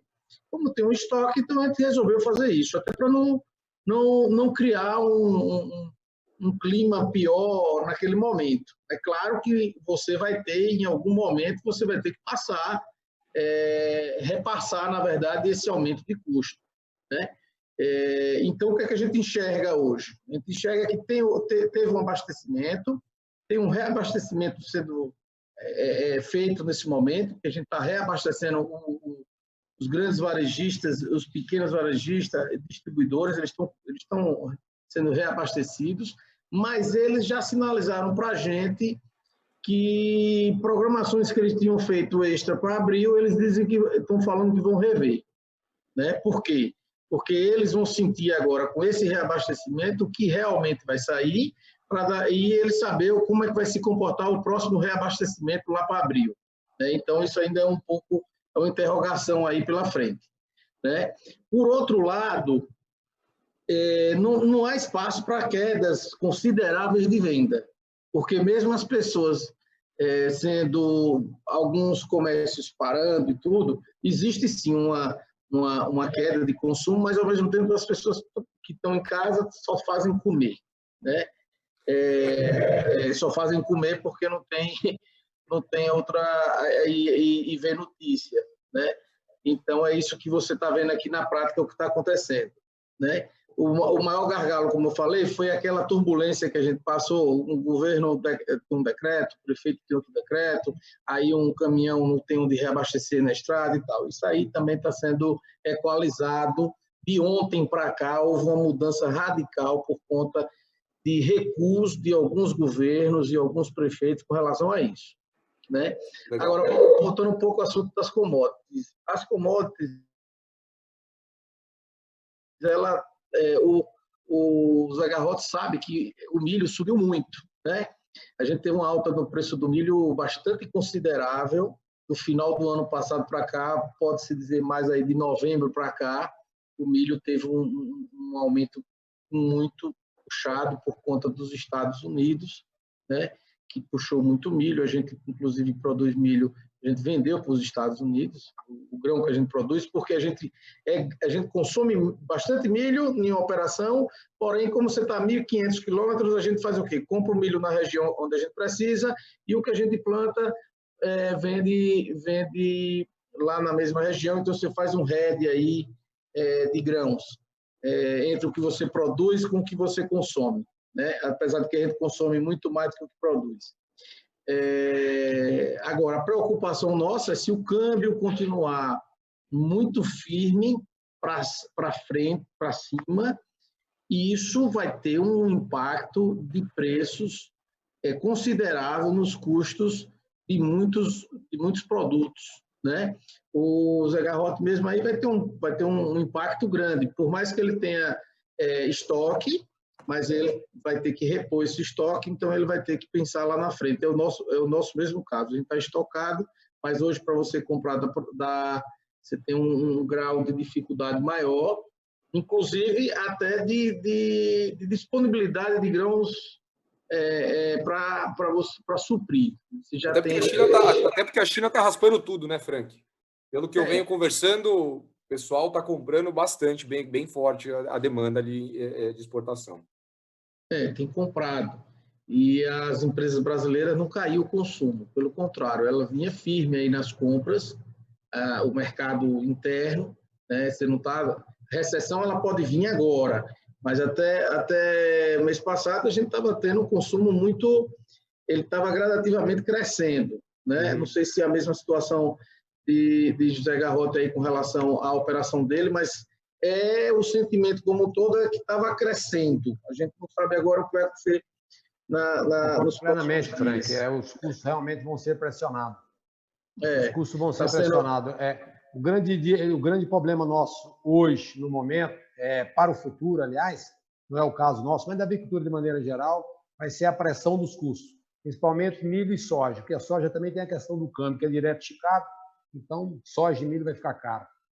Nós estávamos num caminho bom aqui, houve uma redução considerável nos custos de gás natural. Sergipe teve uma descoberta, o governo do estado aqui é público, está em todos os jornais, no final do ano passado para cá, nós temos uma redução gigante aqui, o governo também diferiu o ICMS, o custo do gás no nosso processo ele é consideravelmente alto, então você teve uma redução, estava sendo bom para as empresas, não para Maratá, para todas as empresas daqui da região, e isso estava sendo um impacto bom. Veio o custo do combustível, também tem as caldeiras, etc., baixou bastante, tem a frota, você não teve reajuste com relação à logística, né? Então a gente vinha num cenário bom.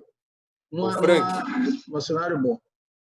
Uma mensagem sua aqui de uma oportunidade que você enxerga na crise, como é que você vê para sair dela? E aí, para terminar também, até porque a gente já estourou o horário, Bernardo e Barral também uma mensagem aqui para fechar. Por favor. Bom, começa comigo. Então, vamos lá. Você estava falando até agora, vou passar para o varejo e depois a gente volta para você. O Zé já deu a mensagem dele de otimismo. Bernardo, se puder falar. Queria primeiro falar da oportunidade, né? Eu acho que a primeira oportunidade do varejo de alimentos em geral, subir ao nível que a gente tem que estar em excelência de performance, servir as pessoas que estão em casa, servir as famílias, manter a saúde dos nossos funcionários, manter o ambiente 100% higienizado para que os nossos clientes possam ir. Ou seja, nós todos como varejistas, aí no El San Marché, não importa Santa Maria, nós todos como varejistas aceitar essa responsabilidade com consciência, segurar os preços, os aumentos abusivos que a gente está ouvindo, segurar o máximo possível para que as pessoas que estão em casa tenham esse momento que, para mim, que estou em casa já há 12 dias, o momento mais legal aqui é o café da manhã, almoço, jantar com minha mulher e 3 filhos. E isso daí é importante não só para mim, mas eu acho que para todo mundo, né?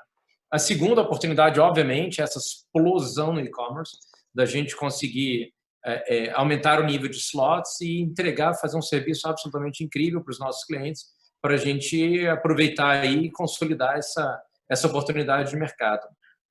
Eu acho que essa é uma grande oportunidade. E a terceira e última, como marché aí, falando de nossos desafios específicos, a gente sempre teve preços super competitivos no mercado, mas a percepção de preço do nosso consumidor é que a gente é mais caro do que os nossos concorrentes, apesar de não sermos.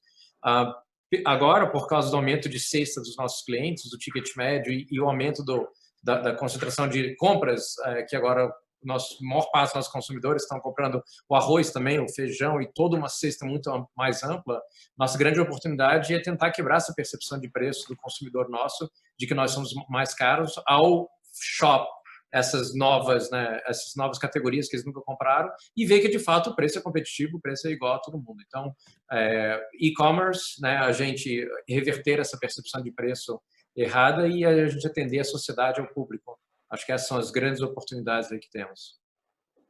Acabei de receber uma mensagem aqui do Leandro Pinto, dono da Granja Mantiqueira.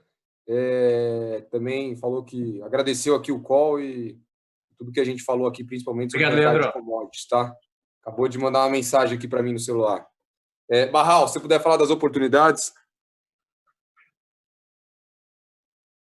Tá travado, Barral. Vou te destravar aqui. Tá bom, está bem. Pronto. Voltei já. Antes de falar de oportunidades, eu queria só lembrar uma coisa, só para a gente olhar ainda um ponto complicado. Vocês sabem que eu sou do conselho da Demicard, e todo mundo sabe, e assim, uma das coisas que a gente está vendo é o seguinte... Só para explicar aqui, o que é a Demicard? É uma empresa de cartão private label que atua muito fortemente no varejo alimentar, nos supermercados, ela administra o cartão. Classes mais baixas, né, Barral? Classe mais baixa. Se você parar para pensar, só quem está fornecendo crédito para o consumidor de classe baixa é os varejistas e essas administradoras. Porque os bancos, assim como fizeram com os grandes, também cortaram. Tá? Então, eu estou sinalizando assim, porque a gente olha o mundo que a gente vive e esquece um pouquinho para frente. Então, eu quis fazer essa observação, porque, assim, oportunidades que a gente tem. Vou falar mais do Lopes, porque é mais para entender aqui. A gente está fazendo um monte de revisão de processos. Quer dizer, a oportunidade é que você consegue, o que o Bernardo falou, revisar processos, reolhar a empresa como um todo. Tem sido um momento, nós estávamos com um CEO que chegou na empresa há 3 meses, já pegou esse embalo, o diretor comercial que entrou tem 30 dias, então foi uma revolução tremenda e a gente está conseguindo navegar. E aí vem um caso, apesar de ser supermercado de cliente mais popular, a gente está, vamos dizer assim, no delivery também crescendo muito. A gente tem o iFood e tem o supermercado Now, e tem um crescimento imenso nesse momento, claro, não no patamar de outros, mas para o nosso segmento tem sido crescido. Então, é uma experiência nova que a gente vai adquirir. Mas, principalmente, uma das coisas fundamentais que a gente tem, né, que teve nas empresas todas que eu estou, mas eu vou falar só de uma para poder entender, foi o processo de união da equipe, do grupo, foi muito forte. Eu acho que são momentos desses, você unifica o conselho, eu como presidente do conselho, o CEO e a diretoria e a equipe. Então, acho que esse é o grande lição que a gente tem aqui nesse momento. Está mais unido, né, Barral? Não tenha dúvida. Eu acho que eu até mandei para alguns, e aí não é do Lopes, mas é da PIF-PAF. Né? Os funcionários de um frigorífico fizeram um filme falando da importância do trabalho que eles estão fazendo. Eles fizeram o filme e mandaram para a diretoria. Então, assim, é legal isso, está acontecendo isso. Acho que as empresas que souberem aproveitar isso, e Vale, vão conseguir muito. No caso nosso, do Lopes, tem sido um aspecto muito importante, principalmente, e a gente está olhando um pouco do próximo ciclo, porque se isso se agravar e chegar na periferia, a doença, olhando nisso, como a gente vai trabalhar, como a gente vai atender esse consumidor, porque tem esse lado, a gente tem que olhar isso.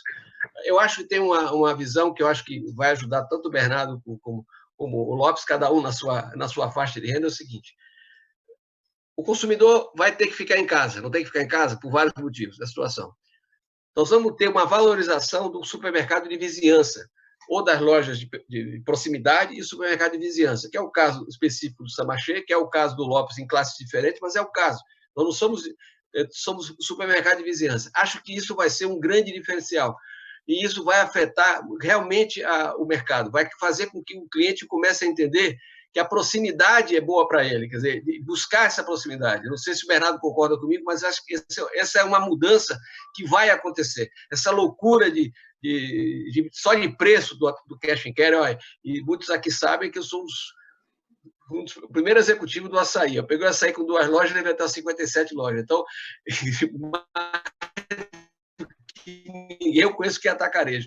Mas posso dizer para vocês que essa é a grande experiência que o varejo de vizinhança vai ter. Nós vamos ter um ganho, quer dizer, quem souber trabalhar esse atendimento de proximidade com o seu consumidor, seja por delivery, seja como o Bernardo falou, o cara chegando lá no shopping, entregando no carro do cara, fazendo isso, ele está fazendo em algumas lojas isso também, para poder evitar, acho que isso vai criar uma proximidade e vai mudar um pouco essa linha que vinha acontecendo aí, de só se olhar preço, porque era outro problema que nós tínhamos. Acho que isso vai ser interessante. Isso vai ser uma mudança de perfil. Podem ter certeza nisso. Obrigado, Barral.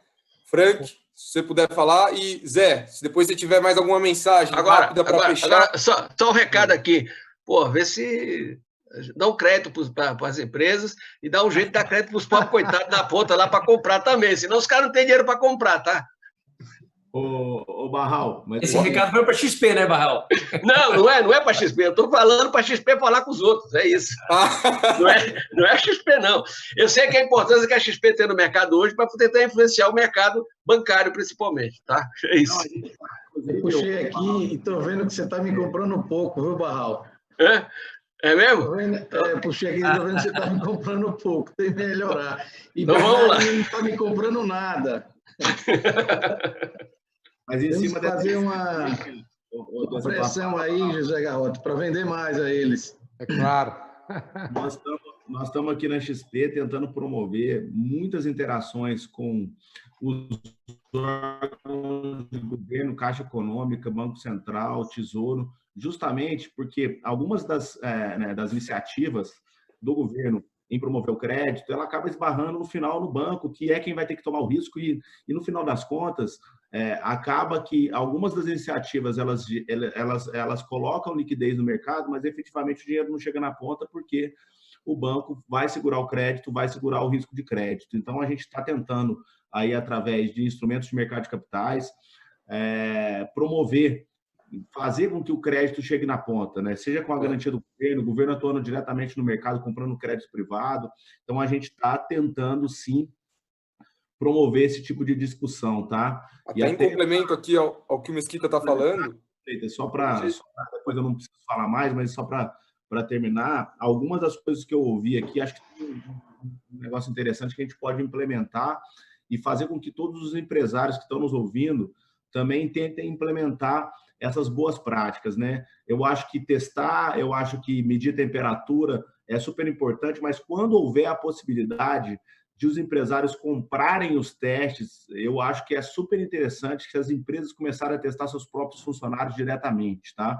Comprar teste e testar, porque somente com o teste a gente vai conseguir efetivamente afastar a pessoa que não tem os anticorpos, afastar quem está doente, e aí sim promover um isolamento mais cirúrgico que interfira menos na economia, tá? Então, eu acho que é muito legal, Zé, o que você falou, de todas as 61 ações que vocês tomaram aí. Acho que todo mundo está tendo ação, todo mundo aprendendo um com o outro aqui, e deixar esse recado que eu acho que as empresas podem comprar os testes e fazer esses testes nos próprios funcionários, tá? Então, assim, do meu lado é isso, deixar aqui para as considerações finais de vocês, que a gente já passou bastante aqui do tempo, mas eu acho que foi um bate-papo super técnico, um bate-papo super proveitoso para todo mundo aqui, inclusive para a gente que participou e para quem nos ouviu. A gente chegou aqui até no pico a mais de 700 pessoas ouvindo a gente, tá? Bom, eu só queria dizer, para me finalizar, o seguinte. Segundo a Bíblia, o princípio da sabedoria é temer a Deus. Então, nós temos que entender do tamanho que nós somos. Um vírus pequeno, invisível, parecia quase insignificante, fez com que o mundo parasse, fez com que todo o comportamento da humanidade mudasse. Então, isso é um momento um momento muito importante para reflexão de uma maneira geral, tanto na vida emocional, na vida espiritual, na vida física, para que a gente possa melhorar cada dia mais. E acredito eu que nós trabalhando com muita disciplina, a recomendação que eu tenho que dar para as pessoas é o seguinte, é focar no seu trabalho, disciplina, entendeu? Levantar cedo, prega o joelho no chão, agradece a Deus, ora, pede a Deus, vá ao trabalho, trabalha até meia-noite, 18 horas por dia, ano após ano, que a sorte vai chegar até você. E com a coronavírus, é uma grande oportunidade de aprendizado, porque, na verdade, eu quero acreditar que nós temos que dedicar aos nossos negócios uma política financeira forte, tratar bem as nossas pessoas, olhar ao redor de quem está os menos favorecidos do nosso lado, com certeza vai ser bom para todo mundo. Porque nesse momento não adianta rico, não adianta classe A, B, C e D, que não vai ter não vai ter nada, ou seja, as coisas ficariam bem mais complicadas. Portanto, olhar o todo é muito bom. Essa seria a minha mensagem. Viu? Obrigado, Zé. Frank, você para fechar aqui. Bom, tenho também um apelo muito grande, eu e minha família toda, minha mãe, meus pais e minhas irmãs, todo mundo é muito ligado à religião e sempre costuma tratar bem os nossos colaboradores, colocando sempre em primeiro lugar. Essa é a mensagem que a gente deixa para a nossa equipe. A nossa equipe, a gente, como eu disse, alimentos você já tem um máximo de cuidado, mas foi muito intensificado nesses últimos dias. Tomamos diversas ações, diversos cuidados para que mantenha a segurança, sem contar que você tem uma preocupação. Por exemplo, o administrativo nosso, a gente separou de imediato, porque o administrativo ele tem gente do comercial, diretor, gerentes e tudo que tem viagens, circula, recebe muita gente de fora, então a gente quis de imediato separar essas pessoas para poder não ter nenhum grau de contaminação caso alguém tivesse algum problema, né? Com relação ao que a gente acha pode se tirar de proveito, na verdade, o maior proveito que a gente vai tirar, pelo menos agora, olhando a curto prazo, é mais sabedoria, né?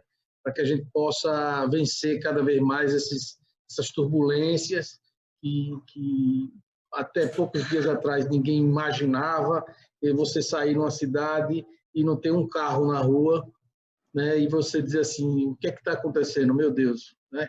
Então, isso era uma coisa de filme mesmo, né? De Hollywood, que falava aqueles filmes que você assistia rindo.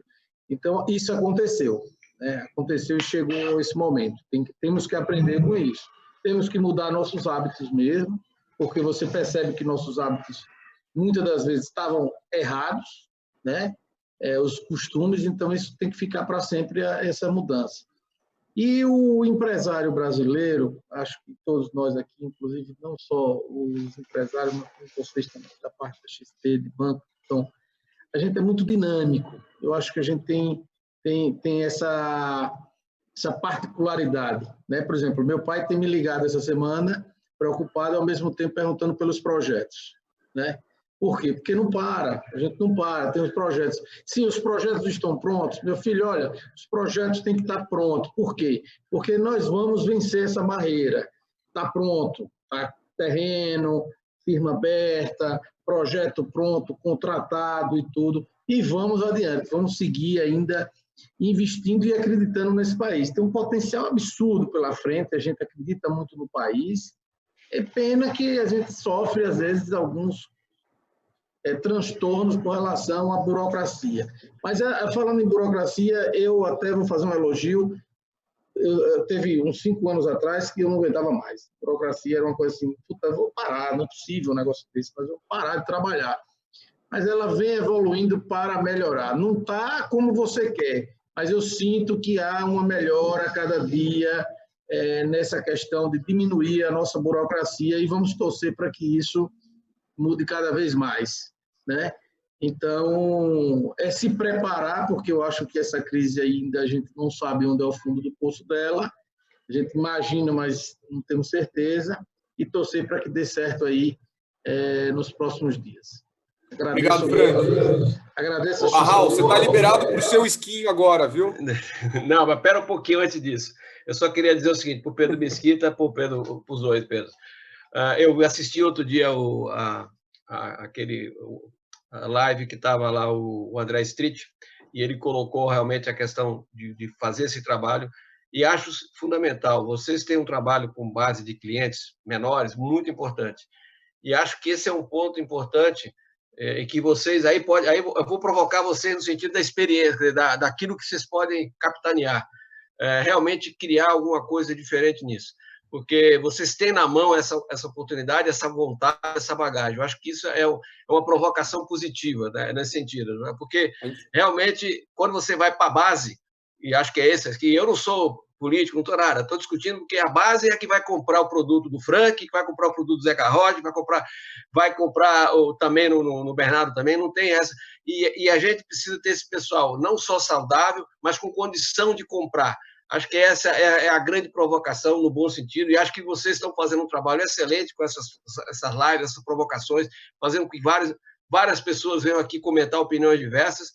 E assim, eu queria agradecer, e vou tomar uma mesquinha, sim, com certeza. Sextou, né, Barral? Vamos tomar todos, a gente faz o seguinte, a gente faz por vídeo, conferência, um esquinho, dá um brinde, é melhor, nessa situação difícil, tá? Mesquita, você abriu, você fecha. Virtual. Mesquita, você fecha a reunião, você abriu, você fecha.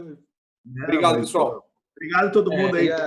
Obrigado a vocês, e foi um prazer estar com vocês. Obrigado, um abração. Obrigado pela oportunidade. Obrigado também, gente. Muito obrigada, obrigado. Gente. Obrigada a todo mundo. Vim na Goiás e tomar um café conosco. É um prazer fazer um franguinho aqui. Vou mandar o café. Manda o café, traz o café, traz o arroz. Ô, Frank, manda o café para a gente comprar. Pronto, o Frank tem, traz o resto. Vou mandar o café e vou mandar a pimenta para comer o franguinho. Tá bom. Vamos lá. Tchau. Tchau, gente. Obrigada. Obrigado, gente. Obrigado. Bom final de semana a todo mundo. Obrigado. Obrigado a vocês todos. Foi um prazer. Obrigado pela oportunidade. Valeu, gente. Valeu, turma. Valeu.